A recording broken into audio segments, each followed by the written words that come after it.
ঠাকুমার ঝুলির গল্পের কথা নিশ্চয়ই শুনেছেন। ঝুলি থেকে যেমন একের পর এক গল্প বের হতো, ঠিক তেমনই ইরানের ঝুলি থেকে একের পর এক বের হচ্ছে সামরিক অস্ত্র, যা দেখে চমকে যাচ্ছে গোটা বিশ্ব।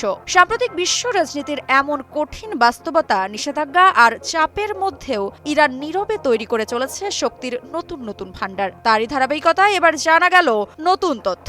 ইরান এখন ৯০০রও বেশি অস্ত্র ব্যবস্থার মালিক। হ্যাঁ, ঠিকই শুনেছেন, ৯০০ অস্ত্র ব্যবস্থা।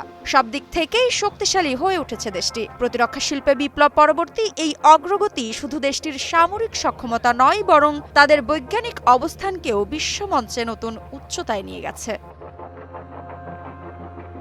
মেহের নিউজের এক প্রতিবেদনে জানা গেছে, ইরান এখন পর্যন্ত ৯০০টিরও বেশি প্রকারের প্রতিরক্ষা ও অস্ত্র ব্যবস্থা অভ্যন্তরীণভাবে উৎপাদন করেছে। ইরানের প্রতিরক্ষা মন্ত্রণালয় এই তথ্য নিশ্চিত করেছে। প্রতিরক্ষা মন্ত্রণালয়ের মুখপাত্র ফাতেমে মোহাজেরিনি বলেন, আজ আমাদের সশস্ত্র বাহিনী সবচেয়ে আধুনিক প্রতিরক্ষা প্রযুক্তি ও ড্রোন সিস্টেম দিয়ে সজ্জিত রয়েছে। এদিকে বিশ্লেষকদের দৃষ্টি এই ঘোষণায় আটকে গেছে। যদিও সংখ্যাটা এমন, আটকে যাওয়াটাই স্বাভাবিক, কারণ এই সংখ্যা কেবল ইরানের টেকসই উৎপাদন ক্ষমতাকে নির্দেশ করছে না, বরং মার্কিন নেতৃত্বাধীন নিষেধাজ্ঞার নীতির মধ্যেও যে দেশটি প্রতিরক্ষায় আত্মনির্ভর হয়ে উঠেছে সেটাও পরিষ্কার করে দিচ্ছে। ট্রাম্পের হুমকি, চিঠি, নিষেধাজ্ঞা সবকিছুর পর এই একের পর এক উদ্ভাবন নীরবে যেন ট্রাম্পকেও নাড়িয়ে দিচ্ছে।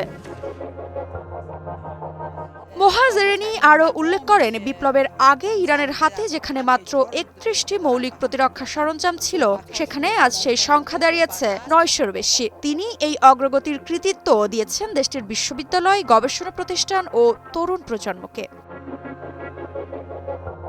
এদিকে বিশ্লেষকরা মনে করছেন, পশ্চিমা নিষেধাজ্ঞা ও দীর্ঘদিনের প্রযুক্তি অবরোধের বিরুদ্ধে ইরানের প্রতিরক্ষা শিল্পের এই বিকাশ কৌশলগতভাবে অত্যন্ত তাৎপর্যপূর্ণ। মধ্যপ্রাচ্যের নিজেদের ভূরাজনৈতিক অবস্থান সুসংহত করতে ইরানের এই অগ্রগতি ভবিষ্যতে বড় প্রভাব ফেলতে পারে। মোহাজেরিনি আরও জানান, প্রতিরক্ষা শিল্পে এই সাফল্যের হাত ধরেই ইরানের বৈজ্ঞানিক অবস্থানও আন্তর্জাতিক সূচকে ৪০ ধাপ এগিয়ে বর্তমানে ১৬তম স্থানে পৌঁছেছে।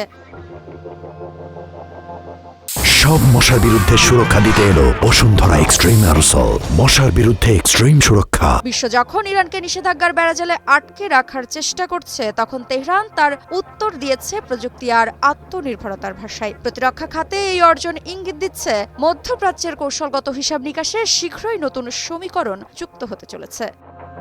মৃত্তিকা বিশ্বাস, নিউজ 24।